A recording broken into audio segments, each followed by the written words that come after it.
dengan SMA Negeri 1 Boyolali Tulungagung. Teman-teman, kalau saya bilang selamat siang, teman-teman bisa bicara. Saya ucapkan selamat datang kepada seluruh hadirin yang telah hadir bersama kami, yaitu yang terhormat Bapak Nur Rahman Rosyid STMT DM selaku Ketua Departemen. Kami hormati Bapak Ibu Ketua Program Studi beserta jajaran pimpinan di lingkungan Boyolali Tulungagung serta para hadirin yang berbahagia. Oke, nah sebelum lanjut, ada yang udah? Siapa yang udah? Oke, belum. Oke, yang selanjutnya teman-teman semuanya udah pada siap belum nih? Kita di sini mau ngapain teman-teman? Oke, langsung saja menuju agenda yang pertama. Agenda yang Mari Bapak Ibu Ketua Program Studi dengan Departemen Teknik Elektro dan Informatika dan vokasi. Saya sekolah vokasi di Universitas Gadjah Mada. Jarang-jarang ini kan gitu. Saya yakin ini biar anak-anak semua bisa masuk di universitas. Nah, sudah berkenan menerima kedatangan kami semua ini.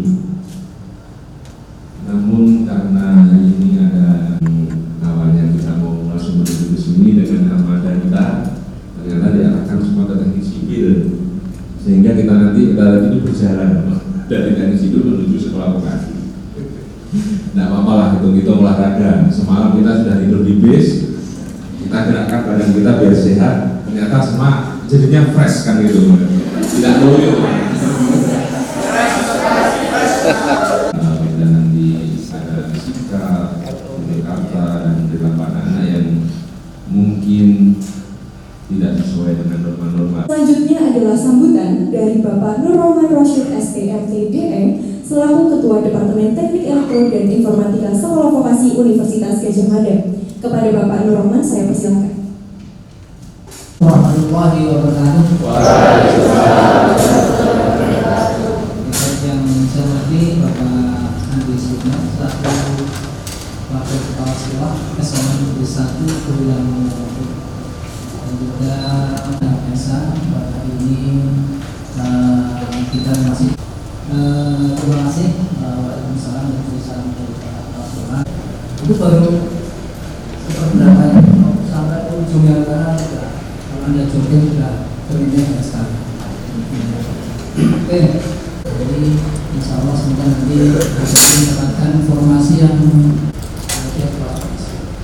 Nah, Mas Prof sendiri juga. Kalau teknik elektro di sini mungkin teman-teman ada yang kebayang teknik elektro seperti apa? Belajar apa maksudnya? Tadi ada 3 fakultas yang memiliki keterkaitan dengan teknik elektro dan informatika. Yang pertama ada di FMIPA, itu ada Departemen Ilmu Informatik. Kalian sebagai pembuatnya atau penelitinya atau pelaku pengembangan teknologinya seperti itu. Jadi tidak hanya konsumen, tapi kalian sebagai saya bilang sebagai produsen seperti itu ya. Departemen kita di sini ada cloud computing, ada big data informasi, Internet of Things. Jadi bekerja secara otomatis. Nah itu kita pelajari di Departemen Teknik Elektro dan Informatika. Nah di departemen kita ada rekayasa instrumentasi dan kontrol dan juga rekayasa elektro. Oke, nah itu ada 4. Nah itu sejarah berdiri tahun 2010. Jadi 13 tahun yang lalu ya. 2010 kalian sudah lahir belum? Tahun 2010 jadi sekolah vokasi. Seperti itu ya. Jadi kita termasuk muda ya di sini program studi. Suka hacking, menghack atau masuk ke akun orang seperti itu. Beda ya, semoga nggak ada niat. Kemudian ada juga rekayasa Internet of Things. Jadi kalian kalau nanti sudah mengenal berbagai macam alat yang ada di teknik elektro informatika. Pemerintah itu kan sangat support sekali dengan pembelian vokasi saat ini. Nanti kan ada program namanya apa? MB. Apalagi sampai 1 semester bersama tadi. Artinya salah satu program bersama adalah itu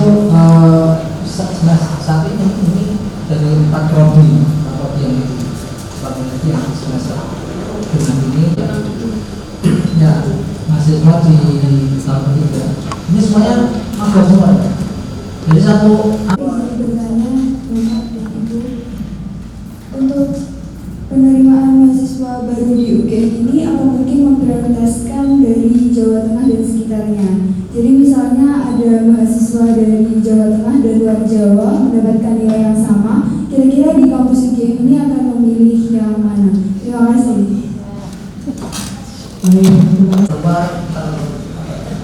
Terpencil, Nah, itu biasanya ada Bapak Kabir dan Bapak Sekda, MNC, ada Bapak Ibu Kaprodi dari 4 prodi tadi yang sudah disebutkan gitu ya. Mungkin salah satu dari Bapak atau Ibu mungkin bisa menjawab dua pertanyaan juga boleh. Mungkin Pak Jans dulu deh terkait dengan yang apakah di tempat terkait dengan pertanyaan tadi, apakah di departemen ini, khususnya departemen ini masih mewajibkan mahasiswanya untuk melakukan proyek akhir atau skripsi sebagai syarat kelulusan.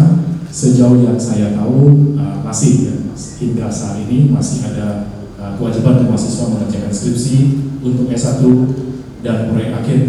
Yang ini, tetap ada namanya proyek akhirnya kalian bikin produk. Nah itu yang bisa kalian buat sebagai awal proyek akhir kalian. Jadi kalian mengambil dan itu bisa kalian kembangkan. Bisa kalian kembangkan misalkan mau menambahkan metode tertentu atau Ada semua? Ya ini baru 70% belum selesai. Oke, ya udah lumayan banyak ya kalau 70% ya adik-adik sekalian. Jadi tadi saya juga bingung dulu. Jadi begini, intinya adik-adik kenapa adik-adik memilih UGM? Pastinya UGM adalah salah satu universitas tertua dan ranking UGM insya Allah ada di ranking 1 universitas di Indonesia. Sehingga adik-adik tidak sampaikan Pak Yunis kalau pulang naik kereta cepat ya Pak ya, cepat gitu. ya waktu kita masih panjang kok, masih bisa untuk beberapa atribut luas, mana kompresif. Ada 2 orang lagi yang di belakang. Ibu dan teman-teman, untuk kegiatan pertukaran mahasiswa di UGM, apakah ada syarat IPK tertentu dan apakah bisa memilih universitas dalam proses pertukaran mahasiswa? Lalu apakah ada syarat minimal semester berapa yang bisa mengikuti program ini? Terima kasih. Wassalamualaikum warahmatullahi wabarakatuh. Sebelumnya izin memperkenalkan diri, saya Muhammad Kasani Babian di SMA Negeri 1 Babian. Jadi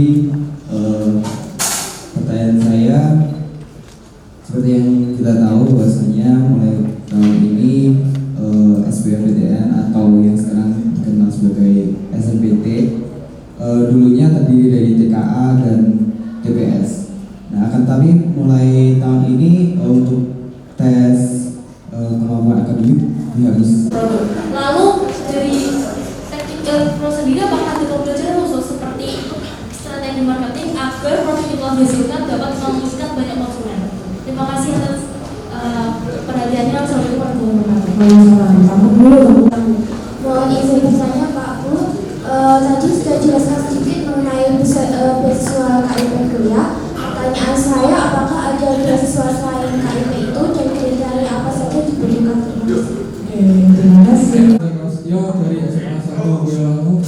Izin bertanya Bapak Ibu, apakah ada jalur prestasi untuk masuk ke sekolah vokasi, dan jika ada khususnya di teknik elektro dan informatika, prestasi seperti apa yang bisa untuk mendaftar masuk ke teknik elektro dan informatika di UGM ini?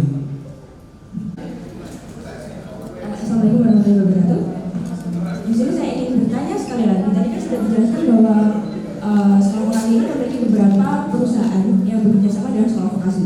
Seperti kayak tapi yang saya lihat sepertinya masih banyak perusahaan yang lokal atau cenderung yang mungkin kurang dikenal banyak orang. Masing-masing semangat belajar supaya bisa masuk UGM. Gitu ya, saya Assalamualaikum.